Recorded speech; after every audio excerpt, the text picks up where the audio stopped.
When I asked Derry if he had sent me the previous gift, he didn't deny it. Instead, he confessed that he had fallen for me at first sight and wanted to shower me with as many gifts as possible. Although his familiarity with me was unnerving, I tried my best not to show it. But then he asked to meet me in person. I felt incredibly skeptical of his intentions and decided to use this opportunity to discover who he was and what he wanted from me. I didn't believe a word he said. I made a mental note to call 911 if anything went wrong before agreeing to meet him. To my horror, he revealed that he was staying in the same hotel as me, in the room next to mine. The whole situation felt beyond creepy, and I knew I needed to tell someone if things went wrong. The only person I could think of was my friend Beck.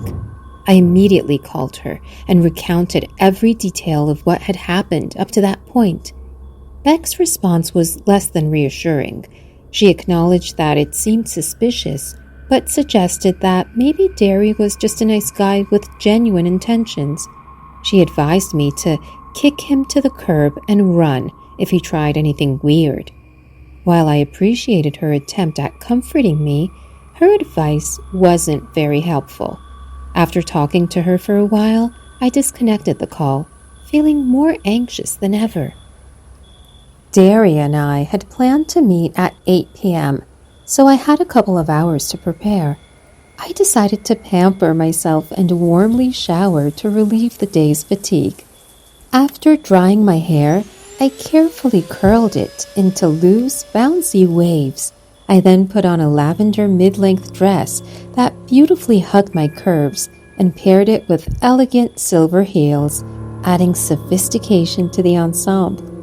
For my makeup, I went for a natural look, with a hint of glossy lipstick and a light peach blush that perfectly accentuated my facial features. Finally, I spritzed on a lavender-scented perfume. As I prepared to leave my cozy hotel room, my phone rang, and I noticed an unknown number flashing on the screen. I hesitated before answering, but my curiosity got the better of me. A man on the other end spoke, panicked, and asked me to leave the hotel room immediately.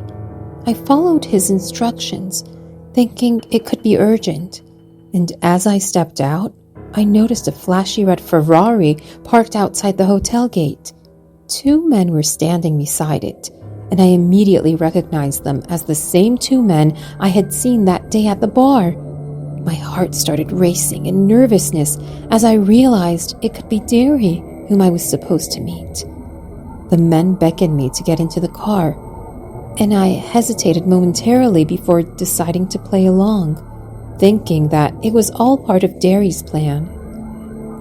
I got inside the car, and as the door closed behind me, I noticed that the interior was luxurious and smelled of leather, but my curiosity quickly turned into fear when I asked about Derry's whereabouts, and they replied with confusion, "Who's Derry?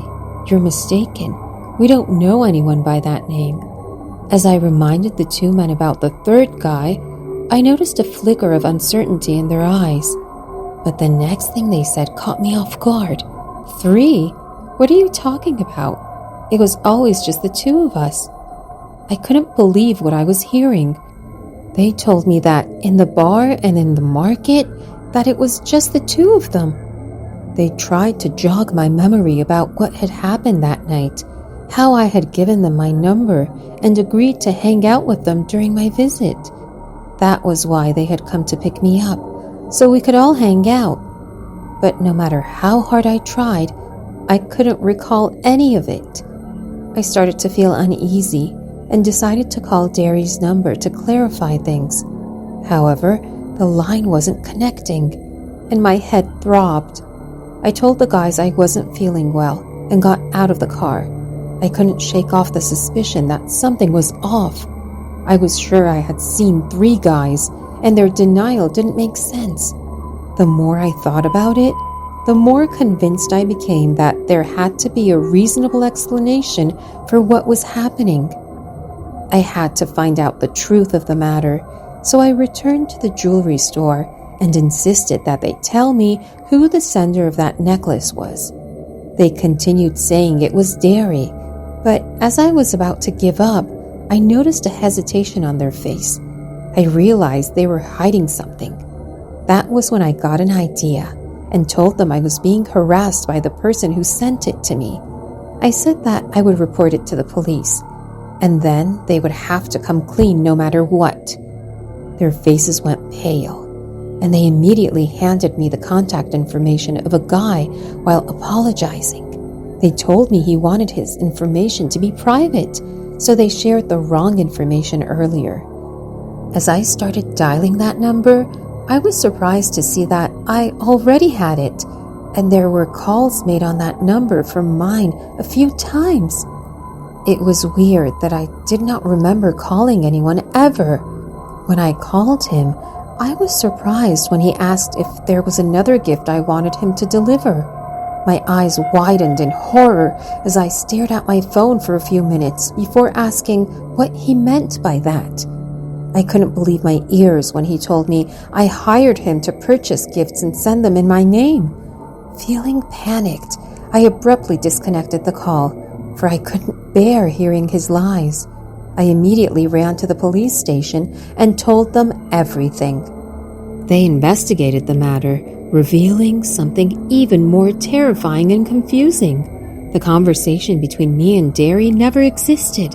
That number was wrong, and I was never able to contact him. As the officer overseeing my case looked at me in pity, I couldn't help but flinch. He suggested I go to a psychiatrist and see if something was wrong with me. I returned to the hotel room with a disturbed mind, and I lay on my bed and recalled everything. So many things in my story weren't making sense to me. I started doubting if something was wrong with me. I returned to Bogota on the scheduled date, and upon deciding to heed that officer's advice, I scheduled an appointment for myself. So here I am, standing outside the hospital, debating if I should go inside, for I'm terrified as hell for whatever diagnosis they will be making. Everything I had been through for all these years, being crazy, is the one thing I never imagined I would have to worry about.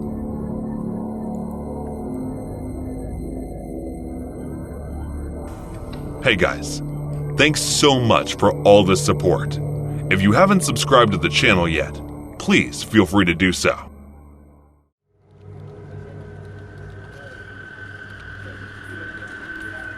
Having toiled without rest for an eternity, I realized I was on the brink of burnout and desperately needed a break from all the stress. I approached my manager, David Halter, and asked for a 4-day leave. Despite never taking a break in the last 2 years, I was hopeful that he would understand my situation and grant me the request. David was a middle-aged man in his late 50s. His response took me aback when I finally mustered the courage to approach him with my request. He approved my leave application and gave me a 7-day stay pass to the 12 Apostles Hotel and Spa, a luxurious resort above the Atlantic Ocean. The thought of being surrounded by the ocean's soothing sound and the coastline's picturesque view was exhilarating.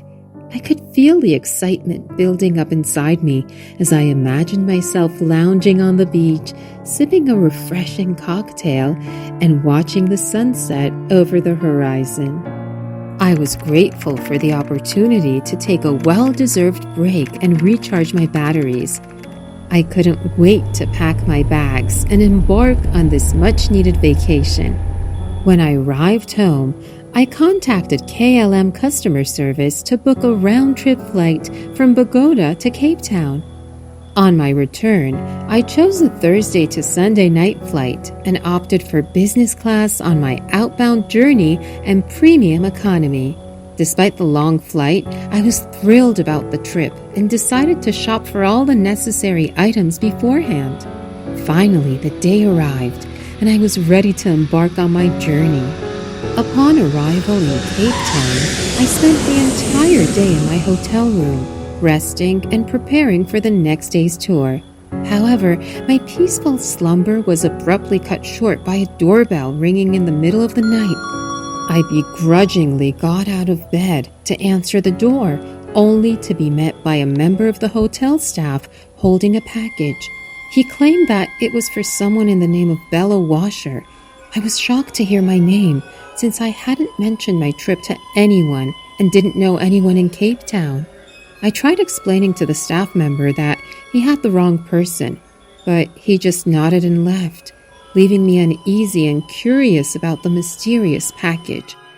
As I put the innocuous box on my bedside table, I felt a sense of unease wash over me.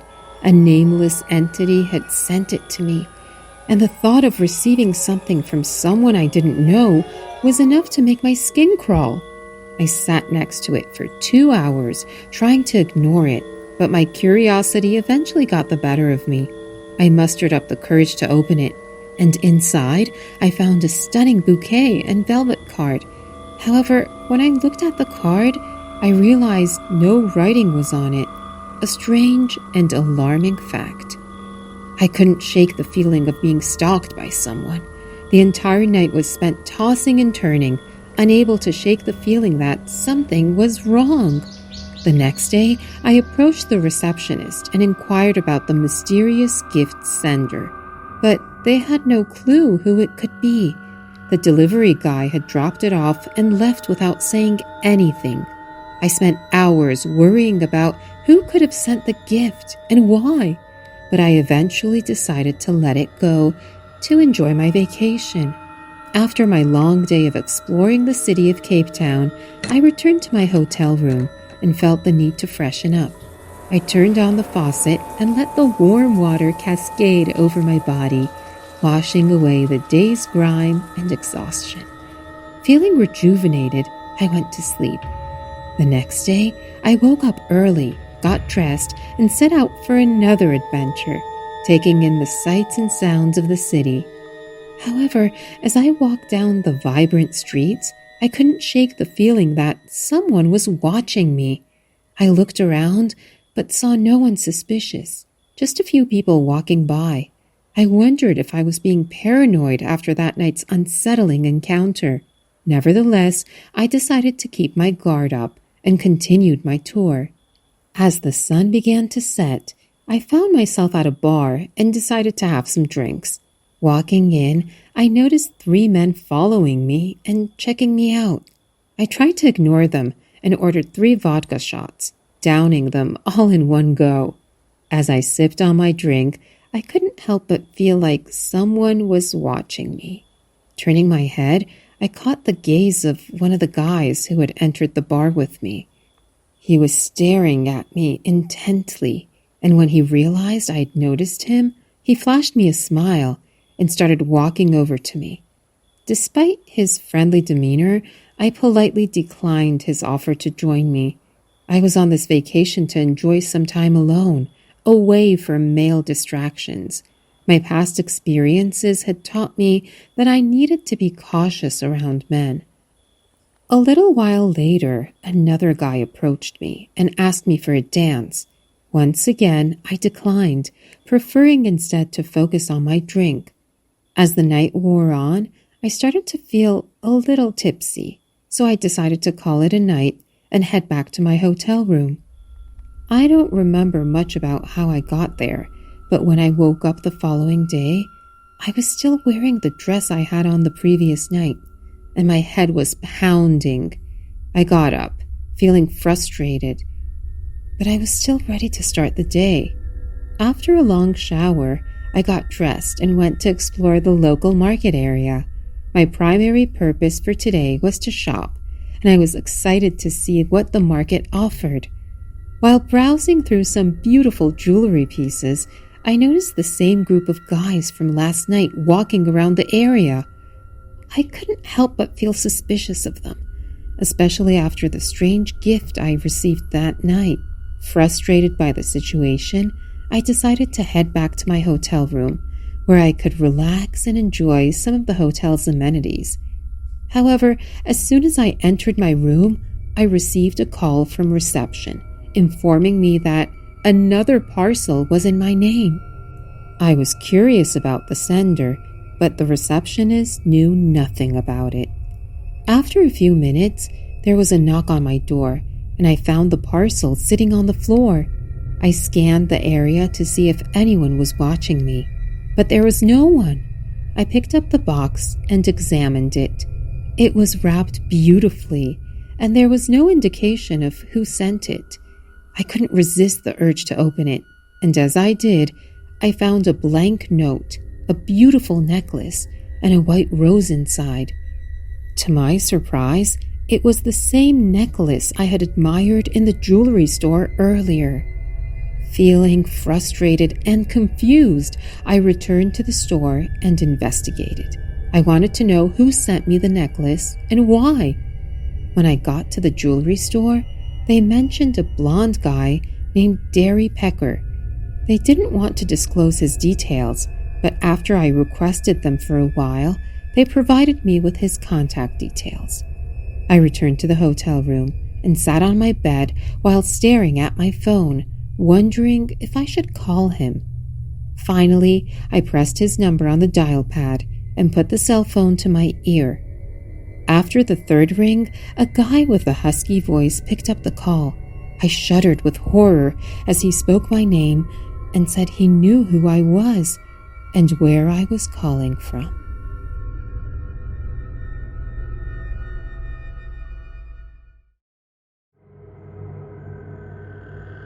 It was the day when I was supposed to fly back to Dallas from Boston through Southwest Airlines. The time for my flight was 2:45 a.m., so I asked my boyfriend Austin to drive me to the airport around 1 a.m. He wanted to wait till I boarded the plane, but I sent him back since he had work early in the morning and he needed his sleep. As I was waiting, I realized there were fewer people than I expected. The airport was almost empty. Only a few staff members and around 5 people, including me waiting for the flight, were there. I looked around while waiting, and even the people who were already present there seemed a little weird. They all had their head down, not speaking a single word, and not even making any movement. It looked as if they were all some sort of statue.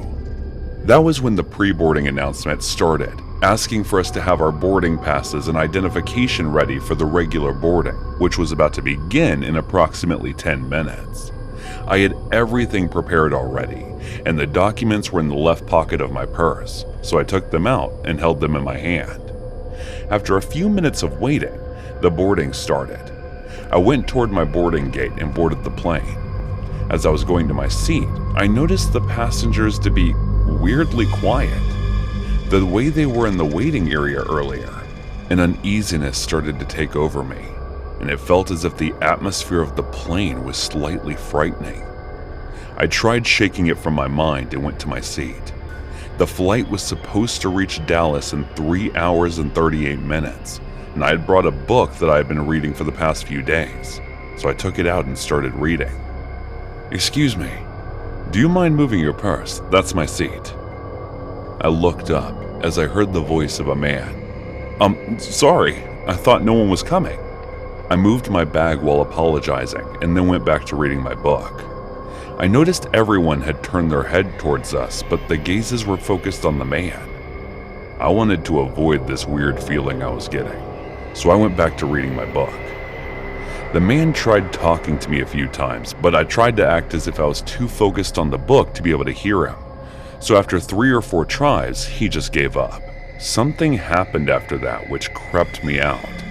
That guy put his face between my book and me, and then started laughing like a maniac as if it was hilarious or something.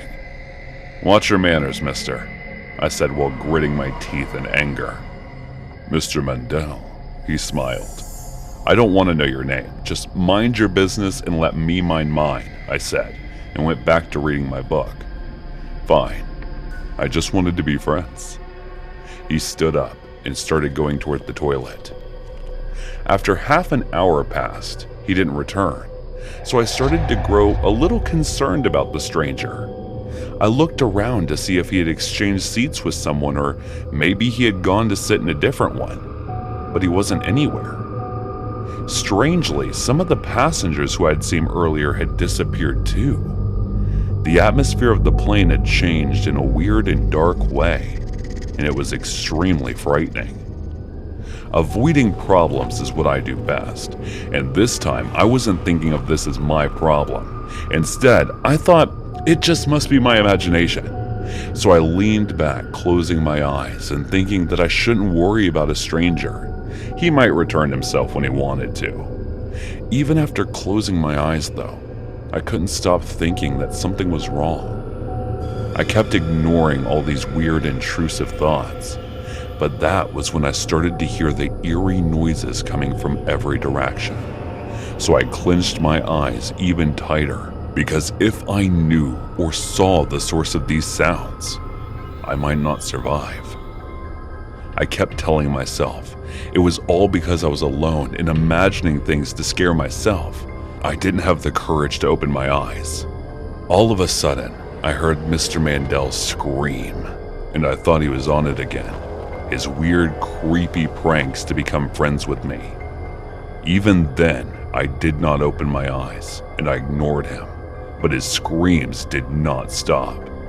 "Stop doing this! This is not fun!" I finally opened my eyes and turned around to scream when I witnessed the most horrifying scene. Around 10 passengers were sitting down, tearing the man apart from their teeth, blood all over their bodies, and the rest of the passengers were quietly looking at them with a weird, scary shine in their eyes. I froze, terrified. The man looking into my eyes screamed and pleaded for help, but none of them took notice of me or turned their heads towards me. It was like for them, I wasn't even there. And I wanted it to stay like that, so I gave the guy an apologetic look. Tears fell from my eyes, and the moment his screams stopped, he had accepted his fate and understood that I was in no position to help if I wanted to save my own skin. I crouched down and hid my face between my knees while closing my eyes and hoping that they don't notice me the same way they had until now. The person who had never prayed in her life before, I was praying to God for my life and begging for those people to disappear. I was so terrified that I started crying like a baby, and I was sure that this was the last day of my life. I thought I should raise my head and take a look around, but I couldn't. I tried pulling my head, but it felt so heavy that I couldn't raise it. "Excuse me, the flight has landed." I was able to open my eyes the moment I heard this voice. It was him. It was the same guy who was torn apart in front of my eyes, but now he was all fine. I looked around and everything seemed normal, but my heart was still thumping like crazy. "Why are you crying? Did you have a nightmare or something?" he asked again, and I touched my cheeks only to find them wet from all the crying. Instead of replying, I took my stuff and got off the flight. I rushed out of the airport as soon as possible and called my doctor. "Hello, Linda. You have to help me. I got another nightmare today."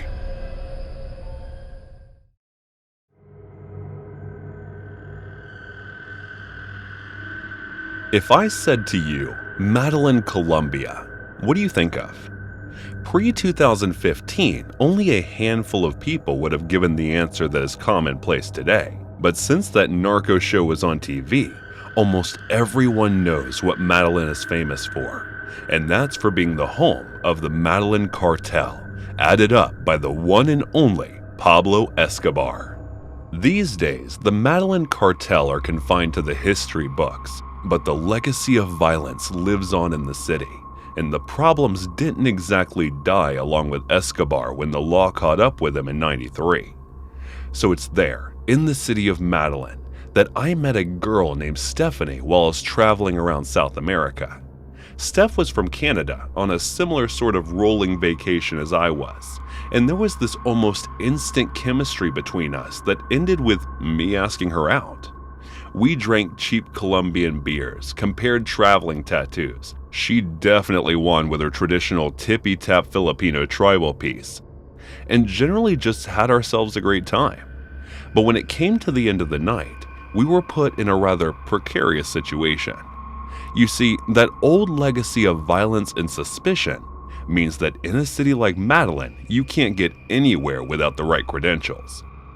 And as a result, neither of us were allowed any guests in our respective hostels. So we thought on our feet and decided the night was warm enough for us to spend it in one of Madeleine's public parks. So we spot what seemed like a nice enough place to lay down. Only as we're walking over, we see these 4 Colombian guys hanging out on a bench. No reason to be suspicious, right?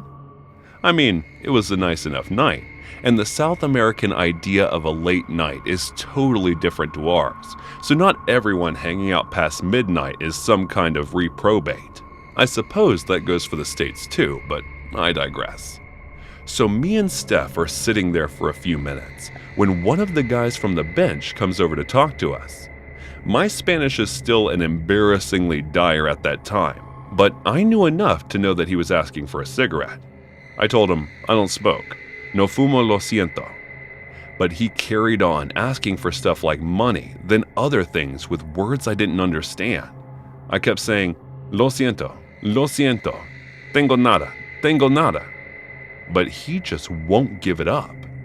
He kept talking to us, then spits out something mean-sounding in Steph's direction.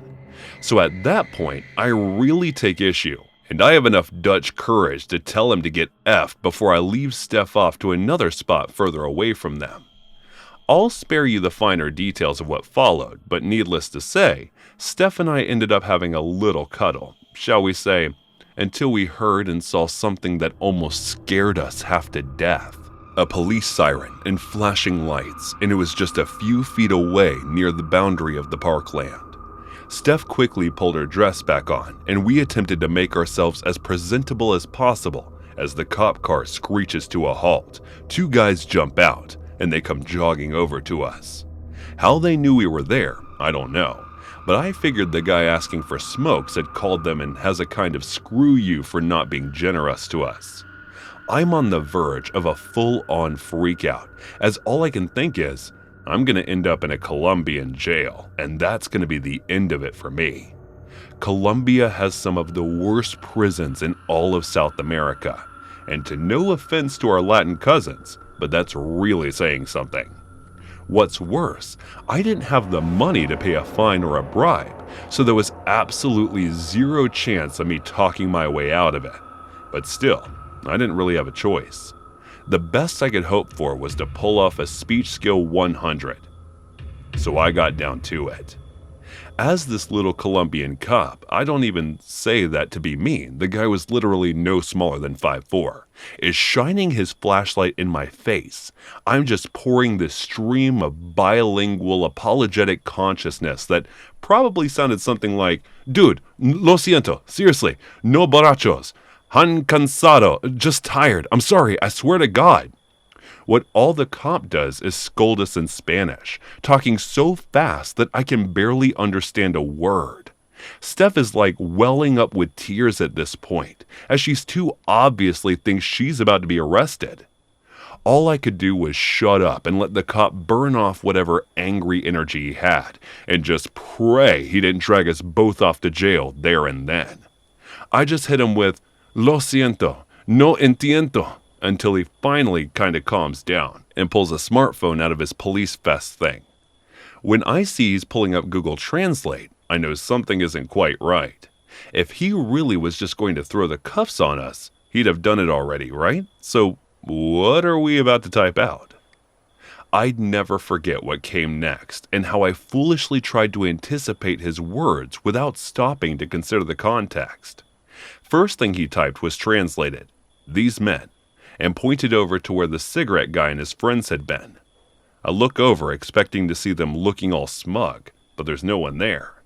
And it dawns on me that they'd beat feet as soon as they'd seen the cops arrive.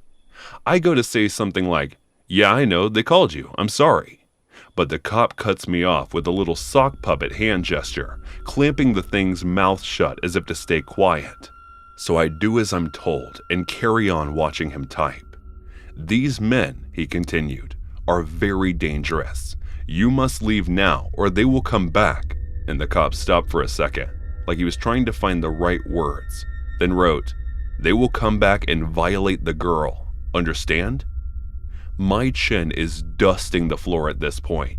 Like I had no idea we were in that much danger. And right before I can say anything, the guy types, "They are known to us. They have done things before. They will do things again." Again, we just nod, too stunned by how dumb we'd been to really be relieved that we weren't in any trouble. The cop then types out, "Don't come back here during the night again," shows us the message, then escorts us to the well-lit street nearby. As you can imagine, that whole thing really killed the mood, and even though I walked Steph back to her hostel, there was never any talk of me getting inside to continue where we left off. I saw her a few more times before she moved on to Argentina, and yes, we did conclude some of the unfinished business, even kept in touch for a while after I returned to the US. But you can bet your bottom dollar I didn't go anywhere near any poorly lit places in Madeline, not for the remainder of my stay. I learned my lesson, and I learned it good.